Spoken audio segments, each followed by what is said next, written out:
This is a 3060 Ti. I made a video about this this card against the RX 6700 video that is actually not gaining any track. It's like a complete flop. But that's beside the point. Today's video is going to be about liquid metal and this little card, because Asus could not have done a worse job at trying to cool a 3060 Ti with GDDR6X. Look at this little anemic cooler, man. Like they really just gave it to their base, you know, whatever people that love Asus for whatever reason.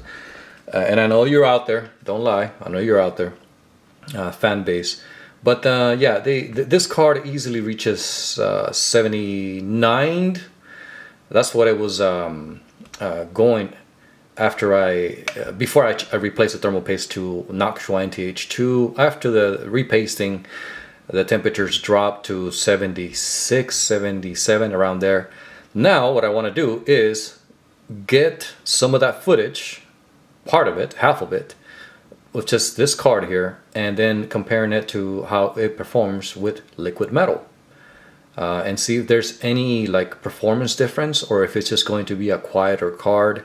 Unfortunately, I did not take any numbers for fan speed on my previous video, so I will not be able, it just wouldn't be relevant if I were to, you know, make or keep track of fan speed in this video. So we're just going to be taking it apart, doing some Thermal Grizzly Conductonaut, and see how it performs in about 5-6 games. Alright, let's get to it. Alright, so happy moment. Let's go ahead and take this apart. And I will let you know right ahead of time that liquid metal, like, you know, doing a liquid metal, I wouldn't say mod, but this is a big risk, okay? If you don't do this correctly, you will kill your GPU, because gallium, the main ingredient, quote-unquote ingredient, in this in liquid metal is very corrosive, and it will eat through aluminum. So please keep that in mind. If you're gonna do anything with liquid metal, aka gallium, you need to do it safely. And also, needless to say, it is also electrically conductive. So if this spills over any SMDs or any electrical components, not only will the gallium eat through the tin, through the solder, it will also destroy any aluminum that is in the area. So, and short electrical components. So yeah, keep that in mind. Oh, and the reason why I'm doing this and not with any other card that I have here. This is actually not one of my cards. It's a customer's card. It's actually a friend of mine, but he gave me the green light, so we're gonna go for it. And I'll show you guys how to do this in the safest way possible, for me at least, without destroying your graphics card. Now keep in mind, if you decide to go this route, it is your own choice, okay? So anyway, I did replace the thermal pads on this card here. I give it a little bit of love, you know. It's got new pads for this memory. It's almost a must. You have to have good quality thermal pads, because this memory, GDDR6X, gets hot. And so you need to dissipate that heat quickly and effectively. And I think that if you're using the wrong kind of pads, it's just waiting for the memory to die, because it will easily reach hundreds, and, you know, go into the high 90s, hundreds, 110, and even though it is like a over the die, over the surface here, it is what is it, 110 Celsius that Micron claims, or 105, something like that. The safe, you know, thermal throttle for this stuff. I believe, I don't even know if this stuff thermal throttles. I don't know if there's any protections for it or not. I'm not sure, but I do know that various 30 or 3000 series graphics cards were dying back in the days because of thermal throttling. Their customers, they had no idea what was happening with their graphics cards. You know, it's just a casual user, or typical user, I mean. And you know, the whole time the memory is overheating, but you know, people don't know what's going on in the background. So that was happening, and that's why you see these big old coolers now on a lot of these cards. The reason why is not really that the core needs to be cooled with a big, you know, big old cooler like that. It's because typically it's because of Micron, or NVIDIA's choice to use Micron's GDDR6X memory. And since they're mass producing these big old coolers, they'll recycle them, and you know, not recycle them, but they'll use them even on cards that do not have GDDR6X. So that's why you're starting to see these big coolers on almost every graphics card that is out there, even on AMD cards, you know, which, by the way, AMD does not use GDDR6X. I don't know the reason behind it. I'm thinking that it is because they probably realized that, you know, it's the truth behind it is that it's really not necessary. I mean, you can get away with regular GDDR6, you know, that stuff is fast already as it is, but you know, whatever. I'm not going to get into that right now. So okay, so the first thing that we need to do here is protect these little SMDs around the core, and in order to do that, we need to get that thoroughly clean. Like all this stuff that you see here in between the SMDs, all that thermal paste, that has to go. You can't have that. So you have to thoroughly clean this stuff so that you get it done right. And the nail polish here that I use for my toes, this nail polish right here will stick to this. So the way we'll do that is we'll spray some alcohol onto the toothbrush like this. Don't spray it directly on the die. Just do it over your toothbrush. There we go. Get that stuff out of there. Spray some more. Okay, just like that. This what this does, it doesn't clean the thermal paste. What it does, it breaks it down so that you can come back and just pick it up with tissue, or you know, Q-tip or whatever. So now it's out from in between the SMDs. So now that the thermal paste is broken down, you can just pick it up. You can see now that it's you know, should look a lot better now. Just got to clean the core real quick, the die.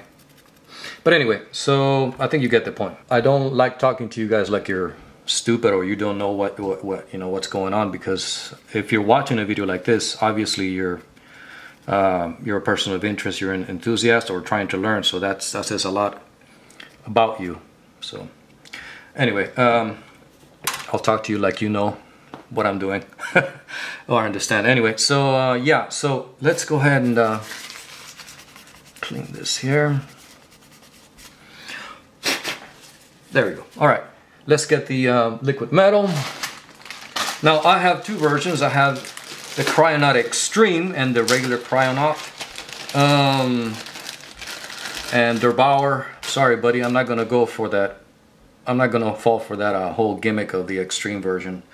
There really is no no difference between the two as far as I can tell. Anyway, so the way I apply this is, you never want to put, like, I don't use, let me remind you guys, I know I talk about this a lot when I make liquid metal videos, but these little tips right here, these little tips, I do not use them. I don't put them on here. You will never see me using this stuff here, because when you go and try to squirt this stuff out, like, you know, push it out of the syringe, it'll just go everywhere. And if you're aiming directly at your PCB, RIP. That stuff will get everywhere and you'll make a mess. If this stuff gets on your SMDs, don't panic. You can pick it up with some alcohol and a cotton swab or Q-tip, and you'll be okay. But if it gets all over the PCB, it'll be a very expensive repair, I can tell you that much. If not, it'll be the death of your GPU. So the way that I do it is off the board like this. I just go and slowly push, and there, see that? This is why you never want to do this over the board, and just kind of push out a little bit right there. So now I have some poking out of the tip there. Let me see, right there. And that is what I'm going to use to dab over the GPU core. So here we go. Just squeeze a little bit out, a little bit more. I think that ought to be enough right there. Yeah, I think that ought to do it. So let's go ahead and spread this. This should be more than enough. Now I am doing this backwards. First thing you want to do is cover your SMDs before you start adding this stuff here. But I wanted to get this out of the way so I don't forget to mention this, because see, like, this stuff wants to roll on you also. Like there is tension resistance there, so it might clump, like form into a little bubble and just roll off the die and onto the SMDs. This Q-tip right here is RIP. I have to get a new one. And I gotta add a little more, just a little bit more. Don't go crazy with this stuff because you don't want that. There we go. And just I just go in circles like this. Don't go too fast so that you don't splash this stuff around. And I'm going to use, because I do have a lot here on the die, I realized that. I'm going to use what is here and transfer it over with the Q-tip to the cooler, because you have to do both sides. And since it is a copper base surrounded by aluminum, I'm going to have to also protect the surrounding area, the aluminum area, the surrounding area of the part of the heatsink that makes contact with the die. Because this stuff could easily just roll off the core and create mayhem. You don't want that. Don't want that at all. And I don't know if you guys have seen my previous videos on liquid metal. This stuff here, you need to apply it twice. If it's over copper, it needs to be applied twice. And I explained that in my video about this stuff. If you haven't seen it, it's on my channel. Maybe I'll put a link, maybe not. So you guys can go in and watch it if you need to. But yeah, if you didn't know, you need to apply this stuff twice if it's on a copper surface, because the first layer is going to be absorbed by the copper and create a stain, so to speak, on the copper. And then you need to come back about a week later, I'll say about a week, and reapply the liquid metal to compensate for what has been absorbed by the copper, so that you have enough liquid metal there to keep thermal conductivity, because you will lose some to this stuff right here. So anyway, gotta make sure the stuff is thoroughly clean. I cannot have any thermal paste on here. Okay, that is enough, I think. So now let's do this here. But before I go any further, I will be using Kapton tape. That's because I use this stuff for repairs and just to, But you can also get away with painter's tape, but it has to be something that is heat resistant, because otherwise the heat will cause it to just fall off. So if you have Kapton tape, that's what I would use here. If not, I would use nail polish all around this area here, so that you can protect the copper from any overspill or anything like that. So I will be, yep, right there. This is pretty close enough there. Don't want it to be making any contact with the aluminum. That's the whole point. So even if I have to overlap onto the copper, even better. Just keep that stuff away from the aluminum. Yeah, I think I want it there. And I'll just come with my blade and cut the excess off. There we go. Okay, so I am happy with that. Let's put some liquid metal on the heat sink. And this stuff loves copper, so it'll flow right into it. Keep saying we got to keep this stuff away from the aluminum and just focus here on the center. Even with the Kapton tape, I still want to be very careful. And this is a generous amount of liquid metal. I think this should be enough here. And this application here will create that stain that I was talking about. You see it there? This should be enough. So yeah, we will stick with this. Put this aside for now. Come back here on the die, make sure that all areas are covered and we don't have too much. I will pick up some of the excess because I think I might have too much on here. So okay, I think that is perfect. Now we just do this and we'll see if liquid metal just, I'm not going to be overclocking, so no overclocking. This is going to be just at default speeds, just to see if by doing this alone by itself, if we can get better performance out of this. I don't expect that to be the case. I mean, I would expect a quieter GPU because of better heat dissipation, you know. But as far as performance, I wouldn't hold my breath. But hey, I thought, you know what, it would be worth, it would be a fun video to make anyway, just to for science, just to see if at all we get any performance boost from a cooling or a cooler running core. Okay, and since heat is going to be dissipated better into the air, maybe even the memory will run cooler as well. So okay, I think that's good enough right there. Let's put this puppy back together. Hopefully we don't make a mess here, because that would bring this video to an end rapidly. Sorry guys, I'm off the camera there a little bit, I get that, but I just need to make sure that this goes on correctly. Now this part right here is nerve-wracking, because if you get that core over the aluminum, that will be it for this, because even if you try to clean it, that's not going to be enough. Solder, you know, tin and solder is one thing, but aluminum is a whole different thing. The gallium will quickly start the process of corroding the aluminum. And I'm doing this like this because the back plate is higher than the heatsink and the board, so I don't want to do this. I don't want to do it like this, you know. I have to have it on a perfectly flat area, so that's why it's like this. Okay, so let's put the back plate back on this thing. Oh, and this here, this is something that I added. This doesn't come with this back plate. I'm happy to see that they're using this for they're using thermal pads here. They're using the back plate for the inductors here, but you know, I'm making use of the whole thing. All right, guys. This thing is put together. Let's go ahead and put it in the system and see how we go, and see how we do. Alright fellas, so here on the left you will see the RTX 3060 Ti LM, and that stands for liquid metal. Well, that's the idea at least. Okay, so let's get some ammo here for a weapon. Alright, oh no.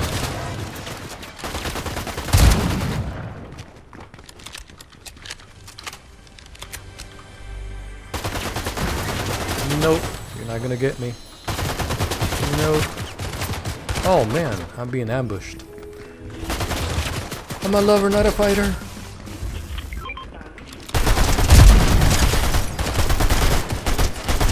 What the heck?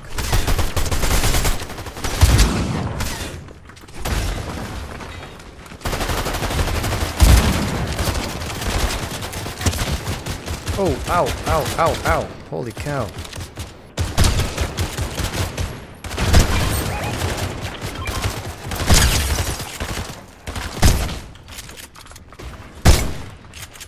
Okay, so what I am noticing is a very consistent, consistent frequency, because I'm under attack here. So that is a good thing, that is a good sign.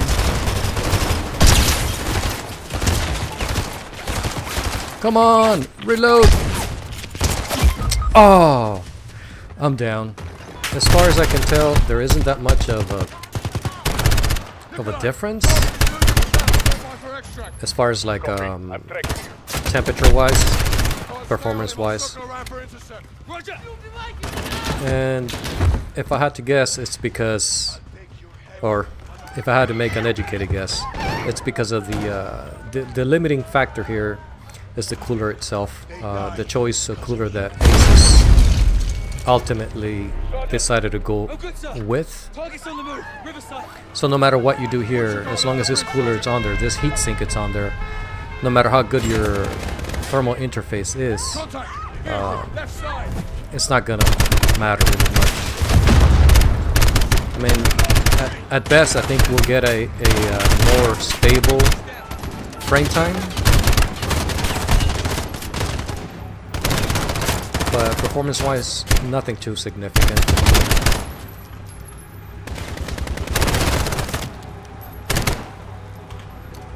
As you can see, it's pretty very similar performance as far as numbers, like performance. Temperature-wise, maybe a couple of degrees, maybe. You know. Alright, so we'll do our last game here, Remnant 2. And not much big of a difference, to be honest, as far as I can tell.